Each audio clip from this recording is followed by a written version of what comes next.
Cityline. It is a pleasure to be in your home.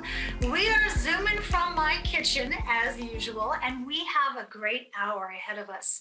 Later on, we'll be talking with Lauren Walker-Lee from Tacoma Community House. We'll see what she's been up to, and rumor has it there is a fundraiser that's about to start, so you don't want to miss that. Hilltop Tacoma Link Extension. Scott will be here from Sound Transit to talk about the construction, the project, will it get done on time, and what's next. Then Washington State Historical Society will be here.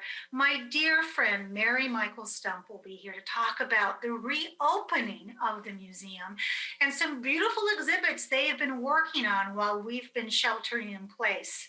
The Humane Society will be here with their Pet of the Week.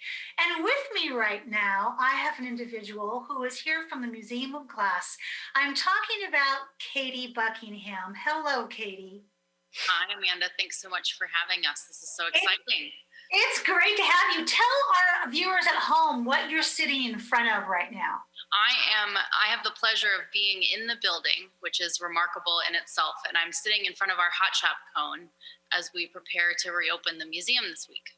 You mean that beautiful cone that we all love? You're in front of it right now. The very same. I'm inside, but not outside. But yes, the very same.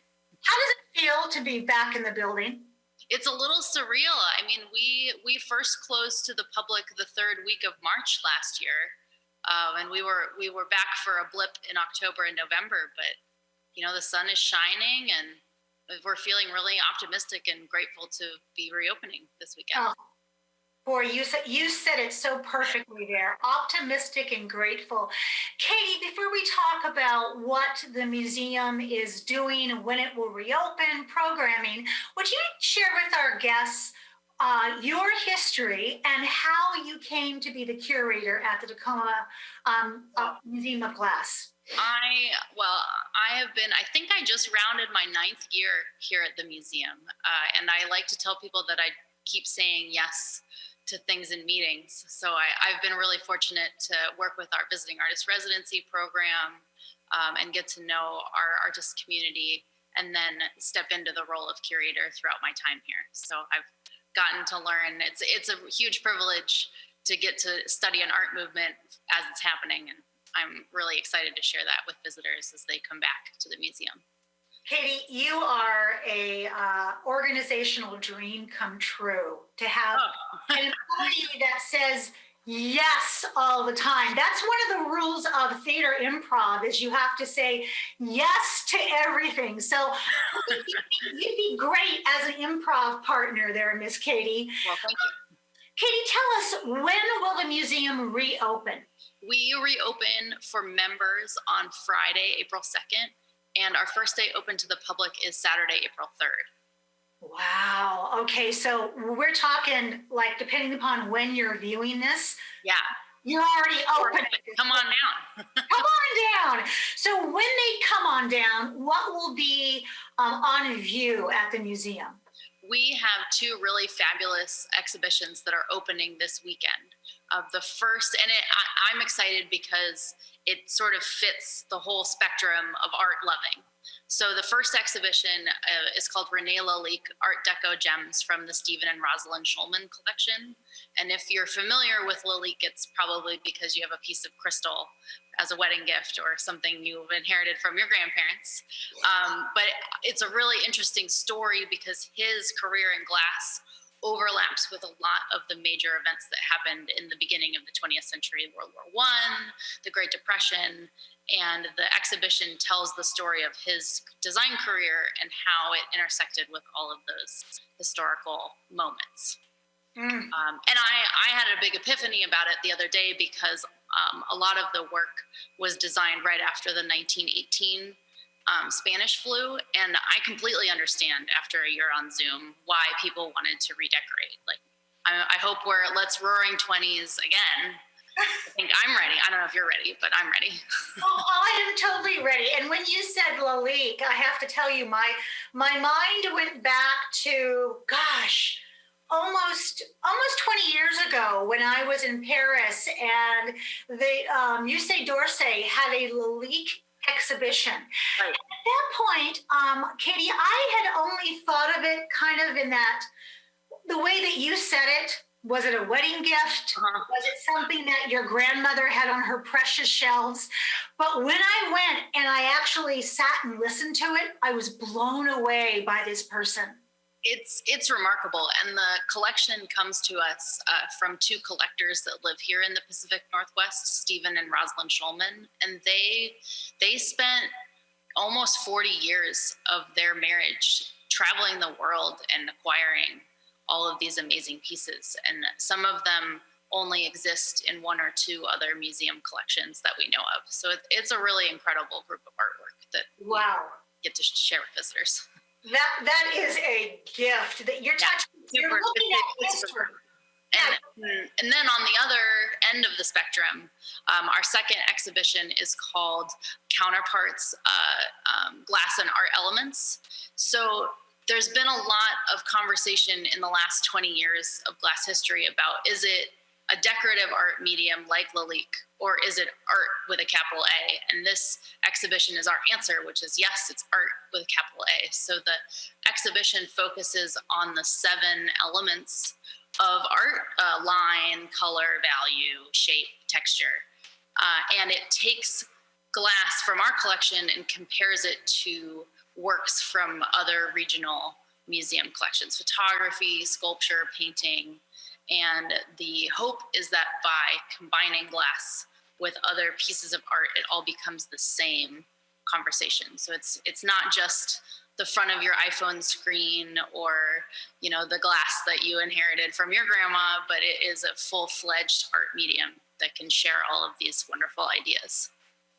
You know, living in Tacoma, and of course, as you take exit 133, and we look at the iconic Museum of Glass Bridge, and then we look at the cone, it begs the question about Tacoma being almost the birthplace in some ways of Northwest blown glass. Don't you agree? I totally agree. And the exhibition is an exciting opportunity for us because a lot of our regional art museums have lent us work. So you can see pieces from Tacoma Art Museum's collection, from the Whatcom Museum in Bellingham, from Seattle Art Museum. So it really is this little, if you want to see a bunch of museums, come see Counterparts and you can get a little taste of their collections as well.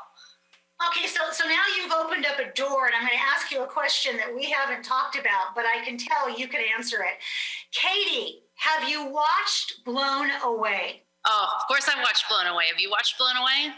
Religiously. So tell our audience what it is.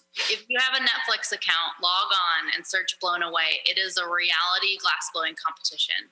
And season 2 just debuted last fall. And many of our Pacific Northwest glass personalities are prominently featured. It's really exciting for the museum community. For the museum's community, and for us here at MOG, a lot of our artist friends and guest judges have overlapped with us here at the museum. I think it's a lot of fun. I love it. I mean, I love anything that gets me closer to seeing Tacoma on the big screen. And that is one of them, because you get to find out how pivotal the Museum of Glass and the Hot Shop is.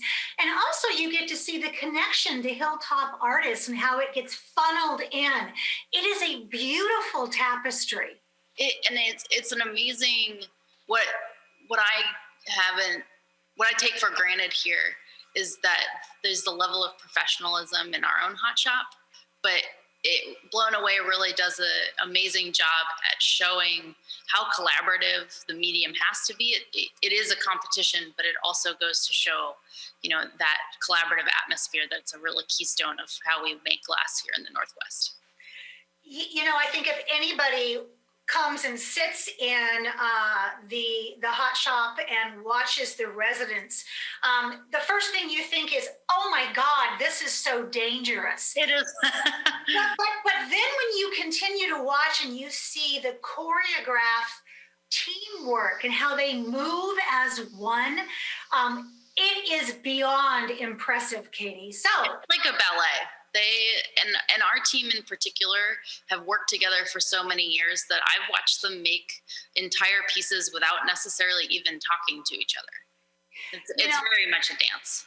It is a dance, but it's also a philosophy. And this is one of the things that I've walked away with and I try to carry with me every single day is that I may be working on something really, really hard. I have the drawing, I have the blueprint, I've put my 10,000 hours into this.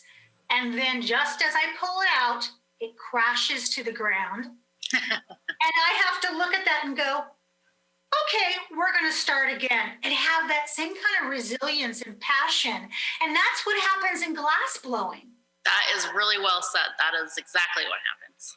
So let's talk about, speaking of glass blowing, what safety protocols will be in place to keep both staff and visitors safe as they are in the building?